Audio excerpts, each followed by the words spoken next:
Hello everyone, I'm Andrew Reed, Juris Doctor, Small Business Development, IT, and Marketing Guru from sunny Victoria, BC. Follow me for new podcasts on business and investing as I survive, grow, and prosper in a post-COVID Canada.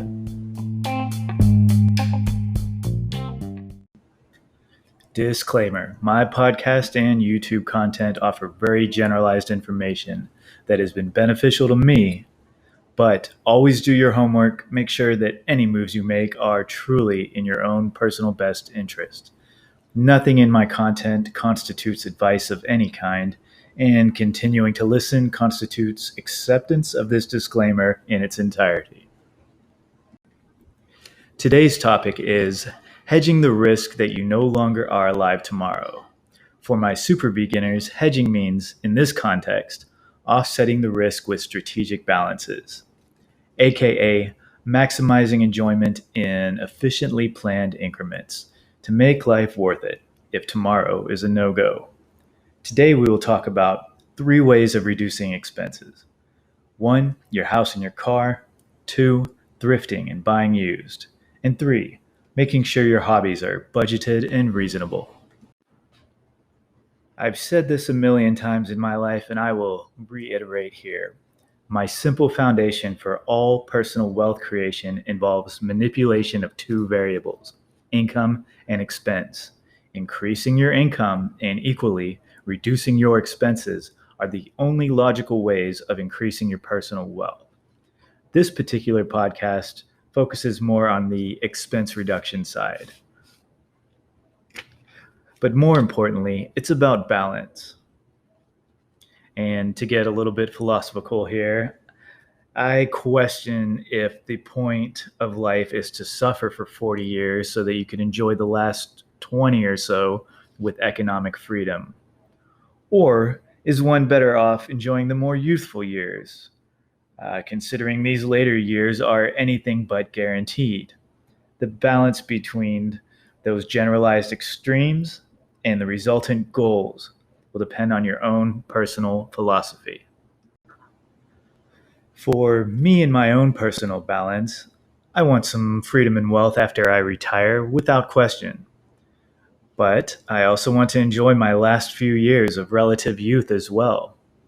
I've missed the ideal time for capitalizing on economic forces that operate in the long term.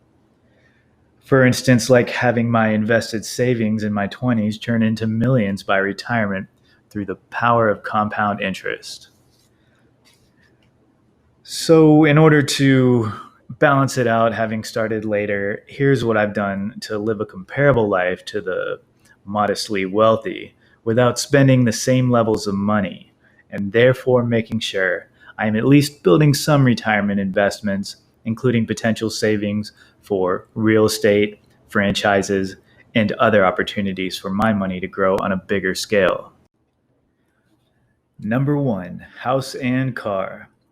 I live in a relatively small apartment. That saves me some money. But I've obtained the following amenities that are dear to me that really reduce my expenses across the board. For example, gym membership, heated pool, on-site storage, mountain and ocean views, furnished washer dryer, walking distance to work and all the necessities I might need, beautiful gardens and parks and secured underground parking. These are all the things that I've wanted in life, and I feel like I'm in a paradise right now. And yet I'm paying a relatively modest sum of money to have all these amenities that mean something to me. By renting and paying a set rate for all my standard living requirements and considerable luxury, I'm able to clearly budget as the expenses are predictable, and I can live a lifestyle that makes me quite happy while still being able to save for more. Car. I own my own car, no payments. It's a car that I like, a manual sports car that is fun to drive. By only using it for my own enjoyment, the occasional long distance travel,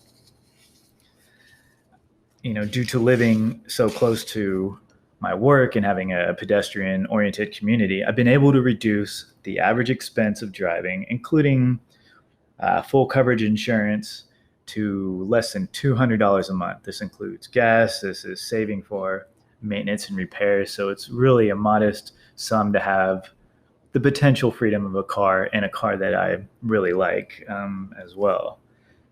And I used a relatively inexpensive wrap around the car to make it uh, look almost like new, or at least very nice and appealing. And that is much cheaper than paint. And did I mention it's a power top convertible? Runs really well, just a very enjoyable car for me. If you're interested in seeing what that wrap looks like, check it out on Instagram at zbabydragon. That's at zbabydragon. Number 2, thrifting and buying used. Something I consider myself to be quite the expert on. For me, this is undoubtedly a great way to save tons of money and appear to live a lavish lifestyle. My clothes and my shoes are high quality and name brand and new or like new condition. I typically pay less than 10% of their original market value.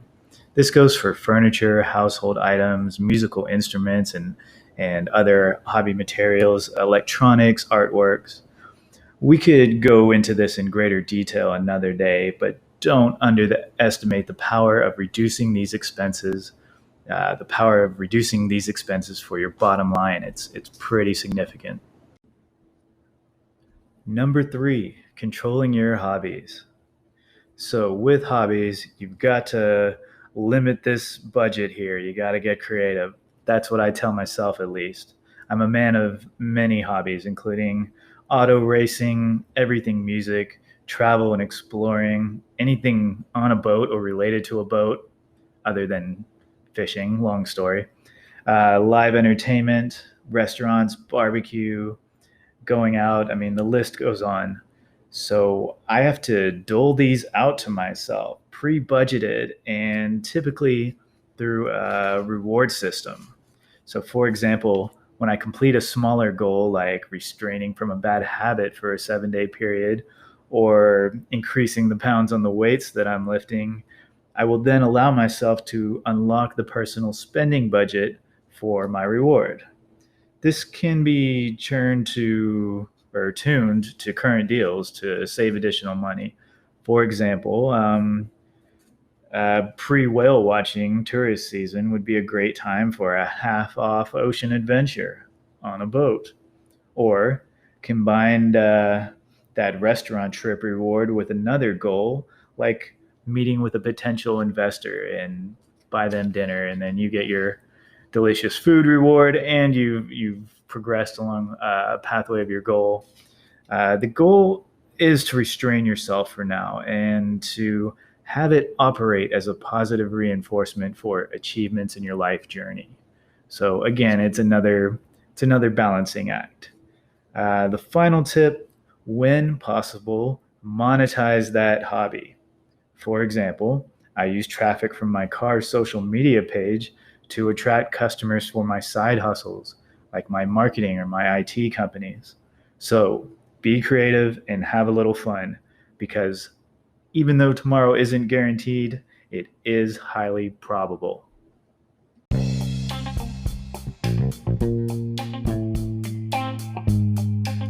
Alrighty then, so concludes my 4th podcast regarding Canadian business and investing. Join me Wednesdays and Saturdays for more explorations in my journey to survive, grow, and prosper in a post-COVID Canada.